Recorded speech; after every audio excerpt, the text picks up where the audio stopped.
नमस्कार विद्यार्थी मित्रांनो, पुन्हा एकदा तुमचं हार्दिक स्वागत आहे नवीन अशा व्हिडिओमध्ये. या व्हिडिओमध्ये आपण GCC-DBC 40 वर्ड पर मिनिट या टायपिंग एक्झामच्या संदर्भात सर्वात महत्त्वाचा प्रश्न म्हणजेच आपलं स्टेटमेंट रायटिंग. या स्टेटमेंट रायटिंगच्या संदर्भाने या व्हिडिओमध्ये आपण चर्चा केलेली आहे. तर नक्कीच हा व्हिडिओ शेवटपर्यंत पहा. नक्कीच एक लाईक करा, शेअर करा आणि चॅनलवरती पहिल्यांदाच आला असाल तर चॅनलला लगेच सबस्क्राईब करा. तर पहा मित्रांनो, GCC-DBC 40 वर्ड पर मिनिट या परीक्षेच्या संदर्भाने आपण स्टेटमेंट रायटिंग पाहत आहोत. या परीक्षेसाठी या प्रश्नासाठी 20 मिनिटं असतात, तर यासाठी मार्क आपल्याला 15 आहेत आणि पासिंगसाठी आपल्याला फक्त आणि फक्त 6 मार्कांची आवश्यकता आहे. पासिंगसाठी आपल्याला 6 मार्कांची आवश्यकता आहे. यामध्ये 15 मार्कांचं विभाजन पहा. 14 मार्कांसाठी आपल्याला टायपिंग दिलेलं आहे, तर 14 मार्कांसाठी आपल्याला हे प्रेझेंटेशन आहे आणि प्रत्येक टायपिंगच्या चुकीसाठी आपला अर्धा मार्क वजा होणार आहे. याचा अर्थ 15 पेक्षा अधिक आपल्या चुका असतील तर आपल्याला 0 मार्क मिळणार आहे. आता चुका म्हणजे काय? स्पेलिंग एखादं चुकणे, एखादा शब्दच टाईप न करणे किंवा जास्तीचा टाईप करणे, चुकीचे आकडे किंवा अपूर्ण टायपिंग, या सर्व गोष्टी म्हणजे तुमची एक चूक आहे आणि एका चुकीला तुमचा अर्धा मार्क वजा होणार आहे. आणि 15 पेक्षा अधिक चुका असतील तर तुम्हाला थेट 0 मार्क मिळणार आहे. त्यामुळे मित्रांनो, टाईप करत असताना कुठेही चुकीचं टाईप करू नका, कारण आपल्याला एक एक मार्क सध्या महत्त्वाचा आहे. फक्त पासिंग होणं एवढं आपलं टार्गेट नाही आहे. आपलं टार्गेट आहे की जास्तीत जास्त मार्क पडणं. त्यामुळे कुठेही चुका करू नका. एक चूक खूप आपल्याला अंगलट येणारी आहे. त्याचबरोबर प्रेझेंटेशनसाठी देखील आपल्याला 7.5 मार्क आहेत. प्रेझेंटेशनसाठी मध्ये पहा, आपल्याला हेडिंग आणि फिगरसाठी 1 मार्क आहे. कॉलम आणि हेडिंग अलाइनमेंटसाठी 1 मार्क, तर व्हर्टिकल मिडल अलाइनमेंटसाठी 1 मार्क. त्याचबरोबर कॉलम विड्थसाठी 2 आणि आपल्याला बॉर्डरसाठी 2. आणि महत्त्वाची सूचना म्हणजे चुकीच्या सेलमध्ये जर आपण टायपिंग केलं तर आपल्याला 0 मार्क मिळणार आहे. याचा अर्थ स्टेटमेंट सुरू करण्यासाठी आपल्याला B3 याच सेलचा वापर करायचा आहे. दुसऱ्या सेलमध्ये कुठलेही टाईप करायला सुरुवात केली तर आपल्याला 0 मार्क. याचा अर्थ आपलं पूर्ण कॉन्सन्ट्रेशन असणं खूप गरजेचं आहे. आपण या सर्व गोष्टी प्रॅक्टिकली तर पाहणारच आहोत, मात्र थोडंसं आपण थेरी पाहतोय. यामध्ये स्टेप काय करायचे आहे, तर B3 मध्येच आपल्याला स्टेटमेंट सुरू करायचं आहे आणि सर्वात अगोदर पूर्णपणे स्टेटमेंट टाईप करून घ्यायचं आहे आणि त्याच्यानंतरच फॉर्मॅटिंग करायचं आहे. अनेक विद्यार्थी टाईप करतच फॉर्मॅटिंग करत असतात, तर ही चुकीची पद्धत आहे. तुमचे मार्क वजा होऊ शकतात. सर्वात अगोदर टायपिंग करायचं आणि त्याच्यानंतरच फॉर्मॅटिंग करायचं. सिरियल नंबरसाठी आपल्याला ॲटोफिलचा वापर करायला सांगितलेला आहे. फिलमध्ये जाऊन सिरीजमध्ये कॉलम टाईप लायनर स्टेप घ्यायचे आहेत आणि स्टार्टिंग व्हॅल्यू फर्स्ट आणि स्टॉपिंग व्हॅल्यू 8 टाकायचे आहे आणि ओके करायचं आहे. पण आता बऱ्याच वेळेला असा प्रॉब्लेम होतो की आपल्याला त्यांनी ही स्टेप दिलेली आहे ऑटोफिलसाठी, मात्र परीक्षेमध्ये ही स्टेप ऑन होत नाही, चालत नाही. याचा प्रॅक्टिकली यूज कसा करायचा हे देखील मी सांगितलेलं आहे नंतर. फिगर फॉर्मॅटिंगमध्ये अनेक वेळा असेच संख्या असतात, 1,5, 10 या पद्धतीनं. मग या ठिकाणी जे आपल्याला प्रॉपर कॉमा दिलेला आहे किंवा फुल स्टॉप दिलेला आहे, प्रॉपर कीबोर्डचा यूज करायचा आहे. कुठेही तुम्ही फॉर्मॅटिंगचा वापर करायचा नाही. अनेक विद्यार्थी म्हणतील आम्हाला एक्सेल येतो, ॲडव्हान्स एक्सेल होतो, कदाचित ते होम मेनूमधील फॉर्मॅटिंग वापरतील तर त्याला मार्क मिळणार नाहीत. त्याचबरोबर मराठीसाठी सुद्धा सूचना आहे. मराठीसाठी तुम्ही फंक्शन कीजवरच्या कीबोर्ड वापरायचा आहे आणि इंग्लिशसाठी आपल्याला राईट साईडचा कीबोर्ड आहे. अनेक वेळा आपण फॉर्म्युले टाईप करतो आणि जागा न मिळाल्यास हॅश हॅश अशा व्हॅल्यूज येतात, तर अशा वेळी आपले मार्क काही वजा होणार नाहीत. अनेक विद्यार्थी घाबरतात, सर हॅश आला आता काय करू. काही करू नका, मार्क वजा होणार नाहीत. पण कधी? ज्यावेळेस आपण फंक्शन वापरू, for example minimum, maximum, sum, average, हे फंक्शन ज्यावेळेस आपल्याला या स्टेटमेंटमध्ये वापरायचे आहेत. जर हॅश आला तर घाबरायचं नाही. मात्र जर दुसरा कोणता साइन आला तर कदाचित तुमचं उत्तर चुकीचं आहे. पुन्हा एकदा सांगतोय, हेडिंग वगळता इतर कोणताही फॉन्ट बदलायचा नाही. फक्त हेडिंगचाच फॉन्ट बदलायचा आहे, फॉन्ट साईज बदलायची आहे. आणि चुकीच्या सेलमध्ये जर तुम्ही स्टेटमेंट टाईप करायला सुरुवात केली तर डायरेक्ट 0 मार्क मिळणार आहे मित्रांनो. आता याच सर्व गोष्टी आपण प्रॅक्टिकली पाहणार आहोत. तुमच्यासमोर स्टेटमेंट आहे. सुरू करताना नेहमी B3 मधूनच टायपिंग सुरू करायचं आहे. कुठेही चुकीचं टायपिंग करायचं नाही. भरपूर वेळ आहे, आपल्याला 20 मिनिटांचा वेळ दिलेला आहे. टाईप करत असताना जे दिलंय तेच टाईप करायचं. जसं की आता फिगर नंतर इन आणि याच्यानंतर सिंगल इन्व्हर्टेड कॉमा दिलाय मला. सिंगल इन्व्हर्टेड कॉमा स्टार्टिंगला दिलाय, क्लोजिंग मात्र सिंगल इन्व्हर्टेड कॉमा झालेला नाही. आता या ठिकाणी दिलेला नाही तर मग मी टाकून उपयोगाचं नाही. दिलेली नाही ती गोष्ट टाकायची नाही. जे दिलेलं आहे, जसं दिलंय तसं टाईप करायचं.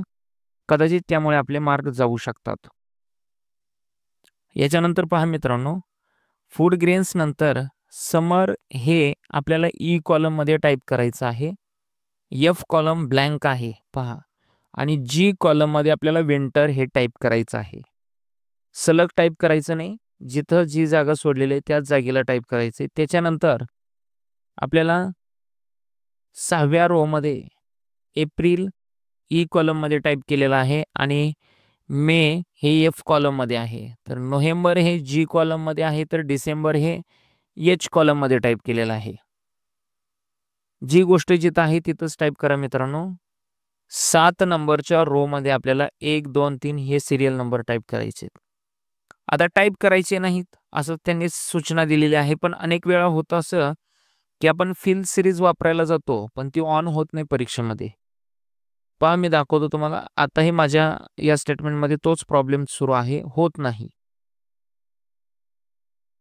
आपण ज्यावेळेस फिलिंगला या ऑप्शनला जातो, सिरीजमध्ये जातो आणि सिरीजमध्ये लायनर आणि कॉलम सिलेक्ट करतो आणि ज्यावेळेस आपण स्टेप व्हॅल्यू 1 देतो आणि स्टॉपिंग व्हॅल्यू 8 देतो, अनेक वेळा प्रॉब्लेम होतात. आता लास्ट एक्झामला खूप प्रॉब्लेम झाले होते विद्यार्थ्यांना. लास्ट एक्झाम ही डिसेंबर 2024 मध्ये झाली होती. अनेक विद्यार्थ्यांचा प्रॉब्लेम होता की सर स्टेटमेंटमध्ये आम्हाला फिलिंग हा ऑप्शन आपला जो सिरीजचा आहे तो काय आमचा प्रॉपर आला नाही, व्यवस्थित झाला नाही, आमचा काम झालं नाही. पण आता लायनर व्हॅल्यू मी दिली, कॉलम दिला, स्टॉपिंग व्हॅल्यू दिली, स्टेप व्हॅल्यू दिली, तरी देखील अनेक वेळा ते दिसत नाहीत, येत नाहीत. अशा वेळी मित्रांनो घाबरायचं नाही. सरळ 1, 2 संख्या टाईप करा, दोघांना सिलेक्ट करा आणि ॲज इट इज खाली ओढा 8 पर्यंत. तुमचे मार्क मिळून जातील, काहीही प्रॉब्लेम येणार नाही. याच्यानंतर मी मेन माझा जो काही कंटेंट आहे तो टाईप करायला घेतोय.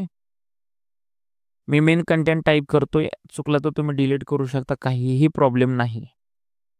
याच्यानंतर पहा, हे जे लेजर डॉट आहेत याचा अर्थ ते फुल स्टॉप आहे. लेजर डॉट एकच टाईप करा आणि क्लिक अँड ड्रॅग.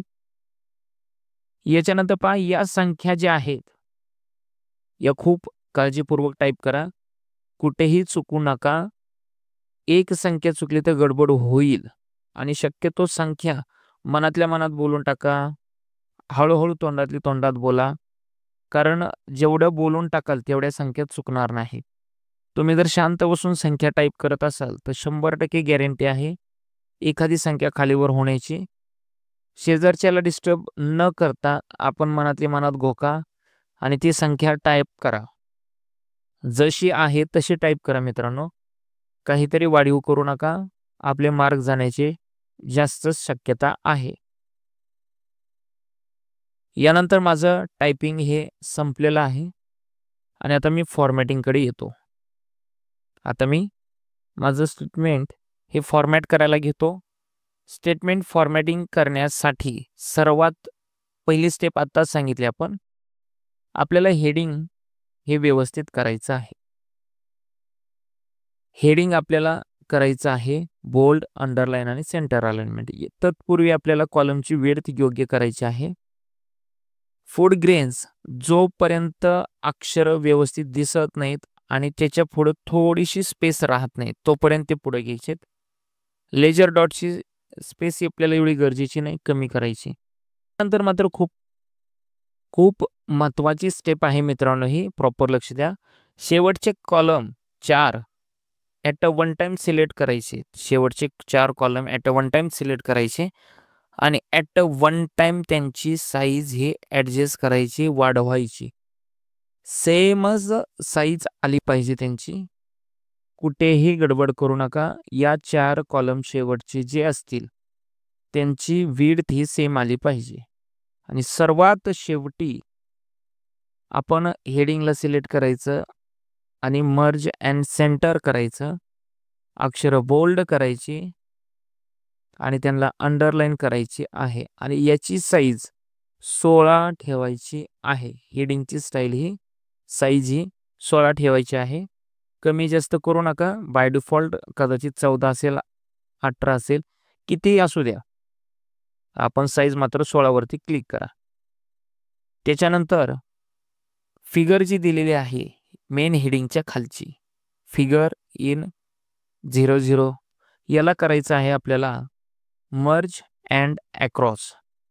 याच्यासाठी पूर्ण ती रो आपला जिथपर्यंत डेटा आहे तिथपर्यंत सिलेक्ट करायची. मर्ज अँड अक्रॉस वरती क्लिक करा आणि याला करायचं आहे आपल्याला राईट अलाइनमेंट.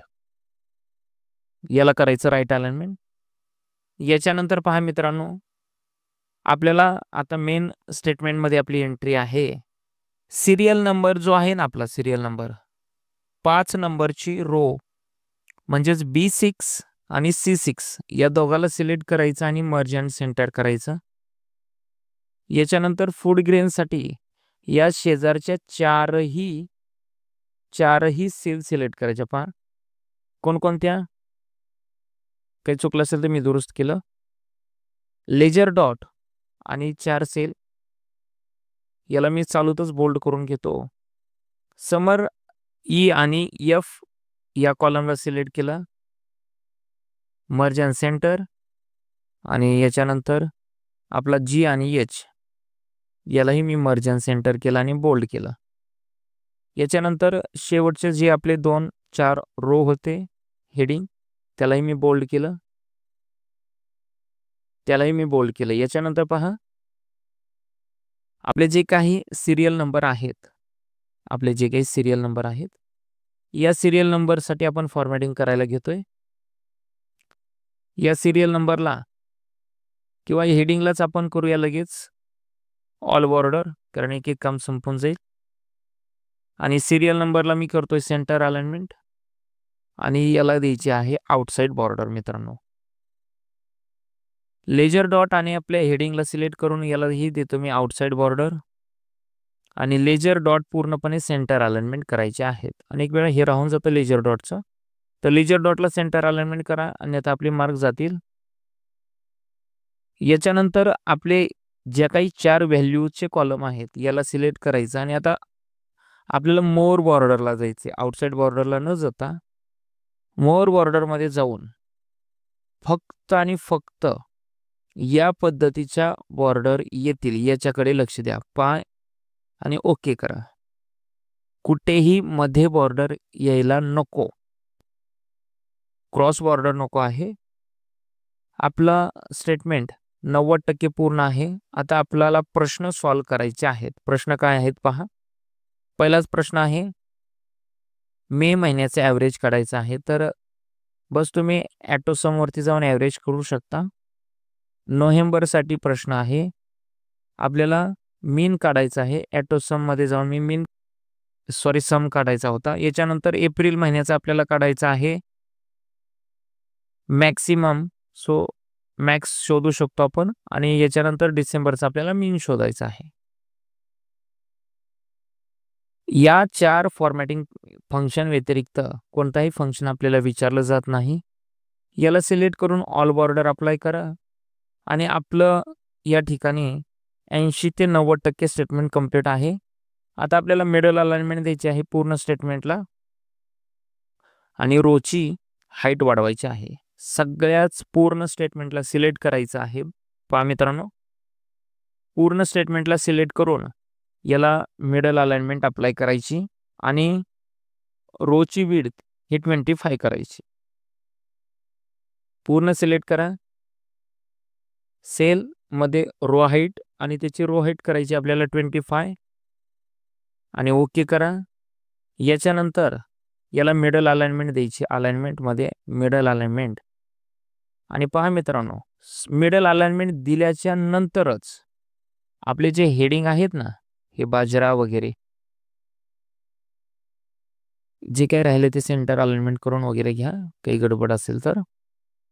याच्यानंतर पहा मित्रांनो, हे जे फूड ग्रेनचे आपले मेन हेडिंग असतात ना, याला आपल्याला एक इंडेंट द्यायचा असतो.